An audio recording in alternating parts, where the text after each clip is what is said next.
Bow, chicka, wow, wow, wow, wow, wow. Yep, we're about to get dirty. Let's talk about your license. Your license to get dirty in this business of insurance. Bow, chicka, wow, wow. Yo, so we're on page 412, licensing. Look, you guys aren't allowed to get this wrong either, all right? You know why?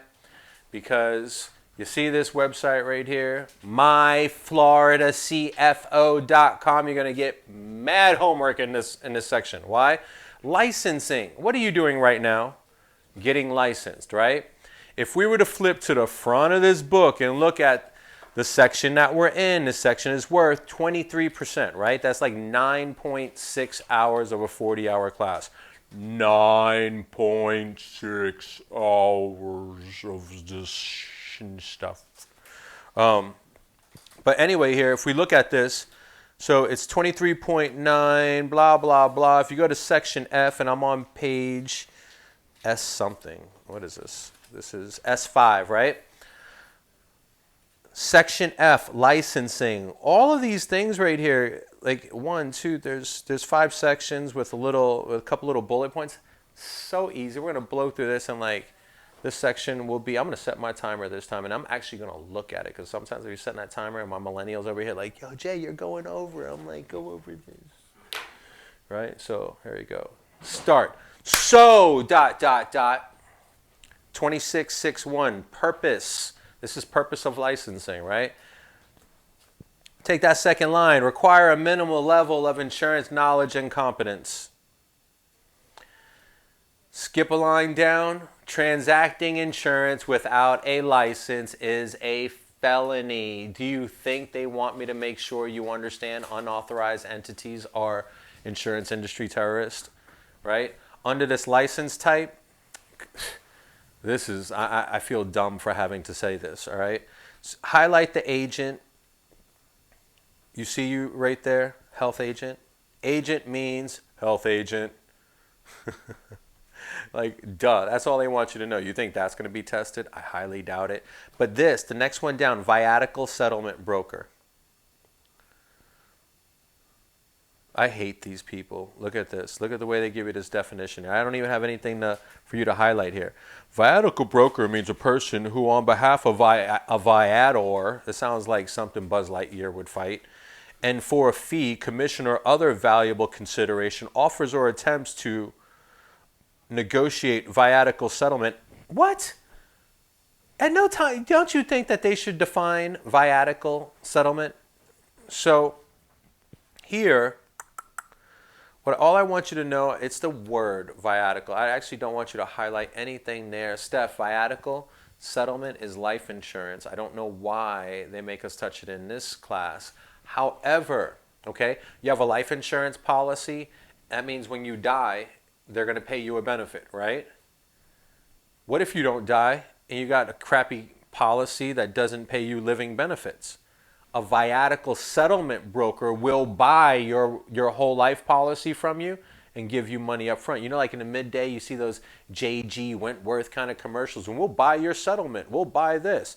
They buy life insurance policies because you're dying and you want the money for your policy before you're dead, right? Let's just say it's going to be a slow roll. You got 4 years. Hey, man, you're dead in 4 years. Wouldn't it be nice to spend your money, right? Viatical settlement broker buys your life insurance policy if you're terminal. Terminal. This one's not important. A life settlement broker is buying your policy when you're not terminal. Okay? So, adjuster, I don't need you to highlight anything on the adjuster. Just know, like, if you wreck your car, somebody comes out to take a look at your car and assess the damage. If your storm comes through, they come out and take a look at it. That's what they are. They assess damage. That's it. That's all I need you to know. Look, next page. You can highlight insurance agency just to go ahead and bring your eyes to it, but do we all know it's the business version of your license, right? There's nothing there that I can really do for you there. Now, it's just as long as you have it highlighted, you have it identified. Now, the next paragraph down, you see unaffiliated agent. Highlight that And then right under, an unaffiliated agent is not appointed or affiliated with any insurer, but is self-appointed. All right, real quick. Appointed, in order for you to be authorized and not be an unauthorized entity, that means that you have a license and you have connected yourself to an insurance company, right? Like United Healthcare. They give you an appointment, which is basically permission for you to sell their policy. Only when you have a license and an appointment are you authorized, because now you have permission from the state and the insurance company to sell a policy, okay? Unaffiliated agent would be an agent who is licensed but doesn't connect their license with an insurer. Why? Well, up until recently, I was an unaffiliated agent. All I did was the insurance school and do consulting. If I came to your office, you were paying me a fee for my opinion, my help, things along those lines. But I wasn't allowed to take a commission from the insurer, okay? So an unaffiliated agent means that appointment they have, they're self-appointed, cannot sell a policy, cannot receive commission for selling a policy, but we receive consulting fees for our time, all right? That's all you need to know there. Now, look how dumb. Let's just look how dumb this book is, all right? Steph, how many times have I had to explain appointments already in order to go ahead and give you the concept of what we were talking about, right? Here it is. Now they're finally giving us the definition of an appointment. So highlight 26.6.3, appointments. And I know you've heard this already, but highlight, no person may act as an insurance agent unless licensed and, next line down, appointed by an insurer. Okay? This next thing that I'm going to have you outline is actually important. It shows up in another area too. Almost like dead center. An individual who fails to maintain an appointment with an insurer or appointing entity during any 48-month period will not be granted an appointment until, just put will not be granted an appointment. And then I got to explain why. Because afterwards they say until he or she qualifies as a first-time applicant. This is such a bad example here. What they're saying is that, okay, in order to be authorized, you have to get an appointment, right? If you have a license and you fail to get an appointment in a 48-month period, all right? Note to self, compliance periods for CE are 24 months. Your appointment periods per appointment, 24 months. If you don't have an appointment for 48 months, they terminate your license. Okay? Now, you could be self-appointed if you didn't feel like, if you have your license and you're just putting it on the shelf. You don't have to accept a commission. But I am telling you right now that if you have a license, you must be appointed within a 4-year window or they terminate your license. That's what that means.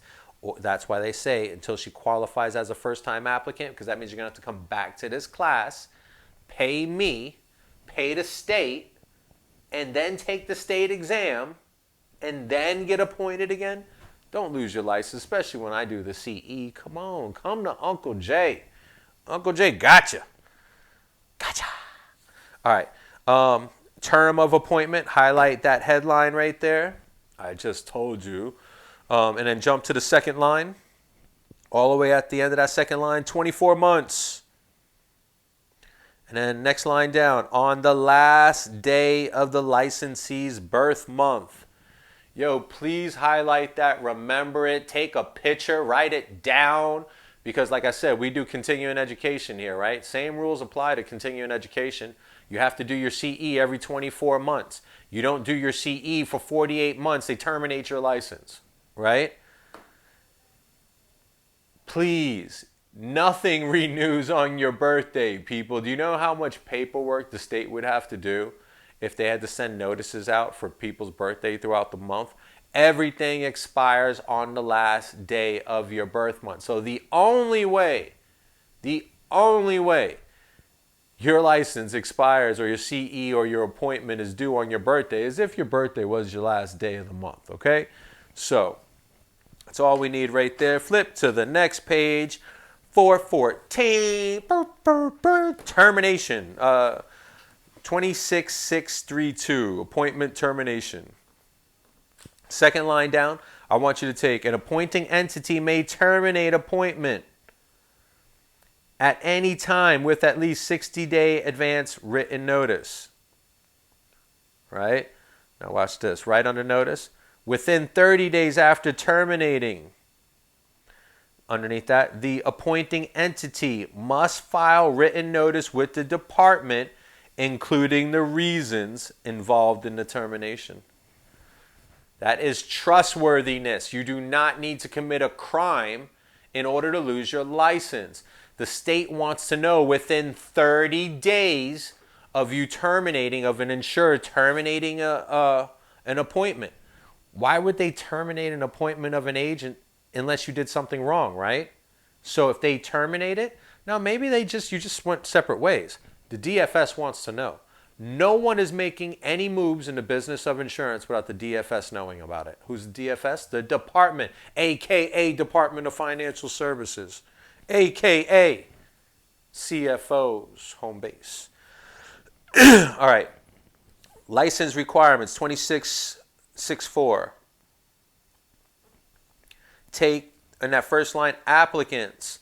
Jump a little bit further. Must file an application.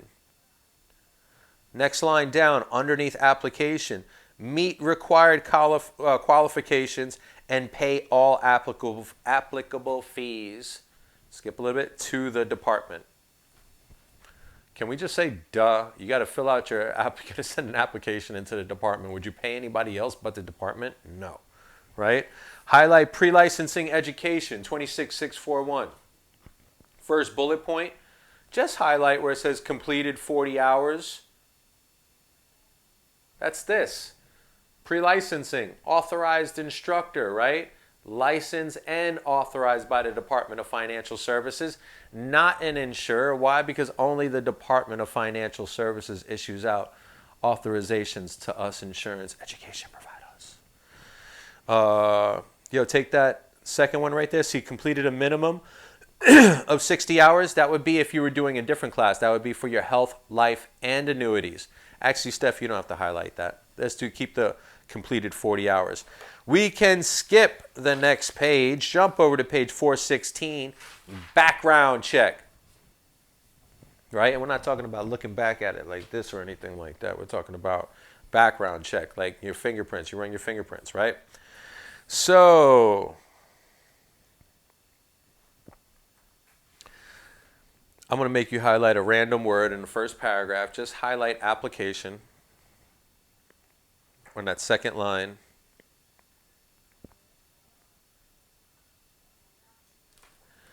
Actually, first line, I want you to highlight in addition to, and then next line down, you have that application. That works. And then second paragraph, second line down,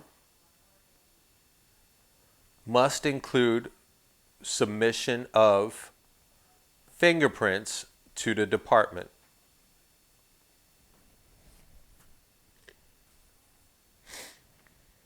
I mean, I know it's the law enforcement and all that stuff, but you need to submit the fingerprints. Do you care who they submitted them to? I don't care. They don't ask you that. You need to submit fingerprints. All right?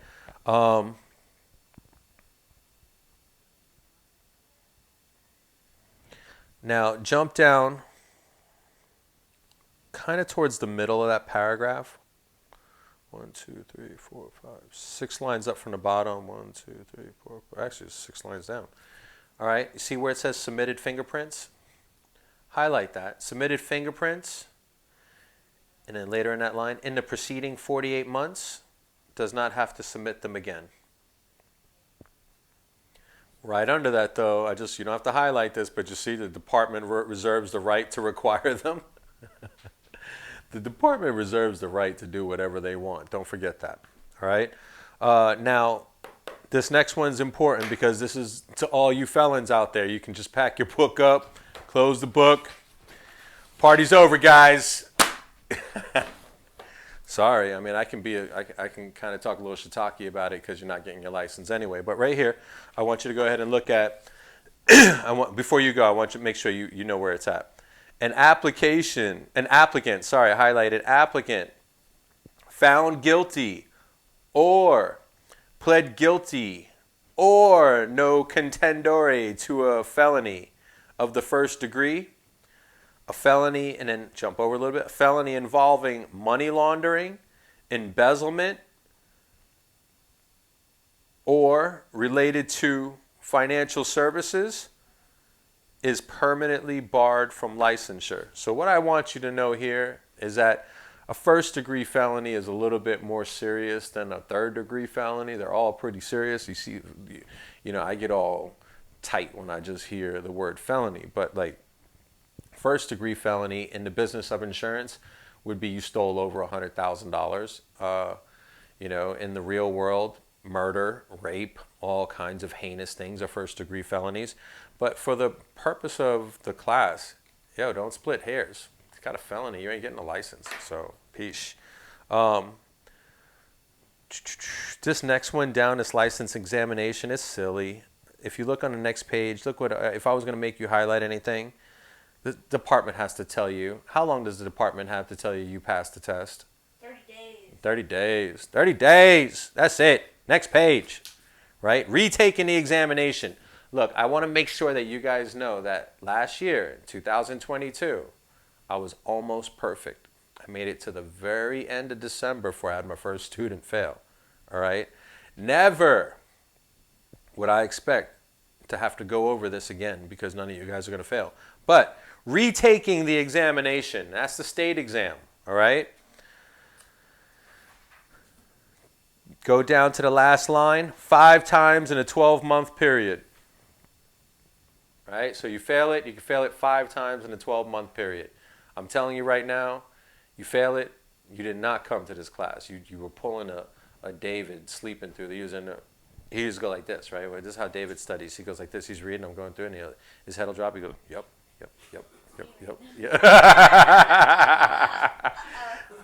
All right. So before I lose my millennials here, I'm going to try to get this rest of this page done in 3 minutes, right? So taking 26651, continuing education.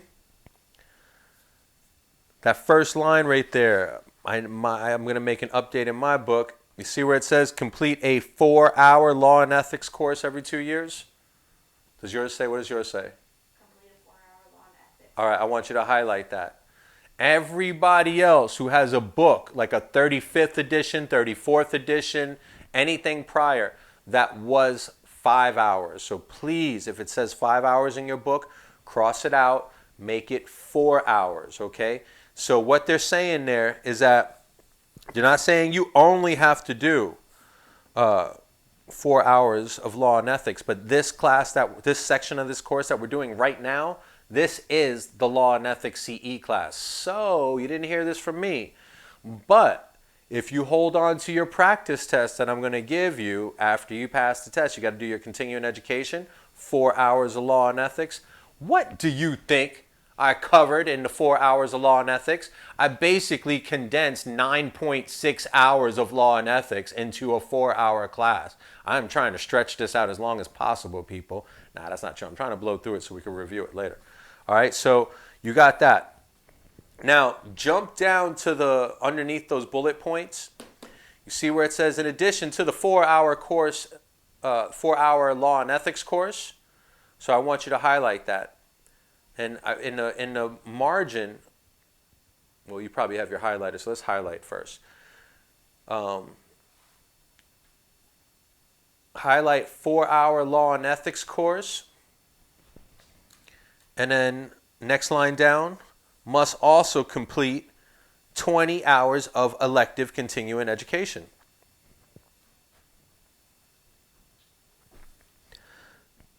So how many hours of CE did you need to do? 24 hours of CE. How often? every 24 months. Next bullet point down, once you've been licensed and you've done 3 compliance periods, right? 24-month periods. On your 4th compliance period, we're like, yay, you made it. And the CFO gives you a 4-hour discount. So check this out. In addition to the mandatory 4-hour law and ethics course, you don't need that. Highlight a licensee who has been licensed for 6 or more years must complete a minimum of 16 hours of continuing education. Right? You know what?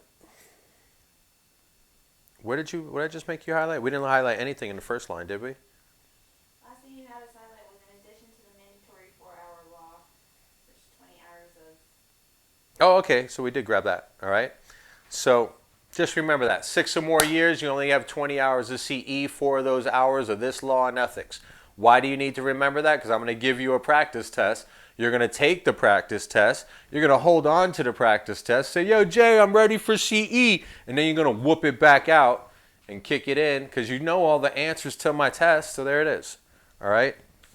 419. I just want you to highlight that 3rd bullet point. Right there it says mandatory law and ethics course. Why? I just want you to, obviously they want you to know it's important, right?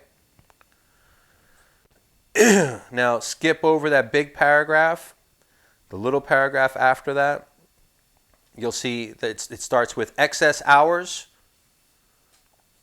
and then jump over it. May be carried forward to the next compliance period. And then right under that, go non-resident. Must complete continuing education in her home state.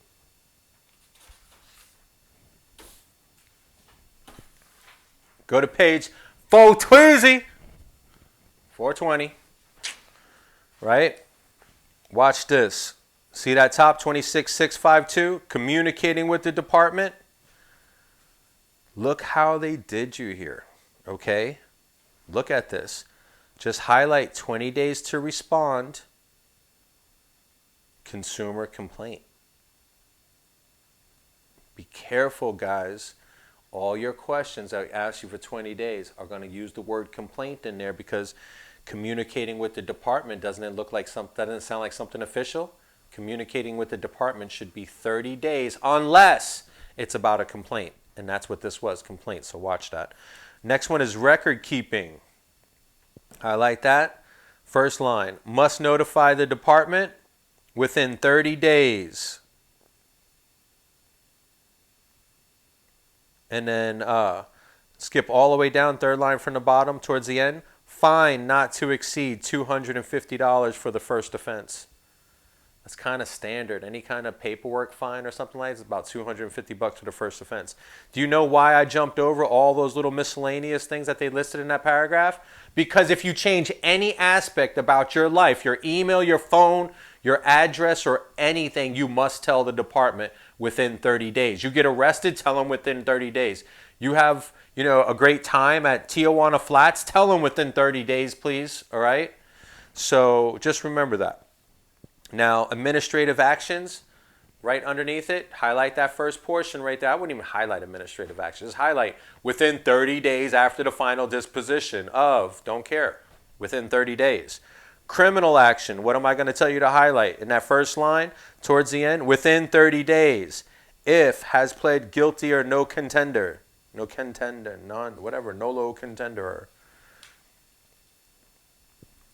Page 421, that headline, agent additional appointments, you can have them be appointed with whoever the hell you want to be appointed with. And then that's about it, right? I'm going to jump in. Next time we come through, we'll talk a little bit about insurance agency licensing. And we're going to go through some record retention and a little code of ethics there. And then we're in the final stretch. Then we're going to start talking about the insurance guarantee fund and some of these things that the Department of Financial Services has got to do when an insurer can't support their claims. All right? So, law is almost done, fam. Get out.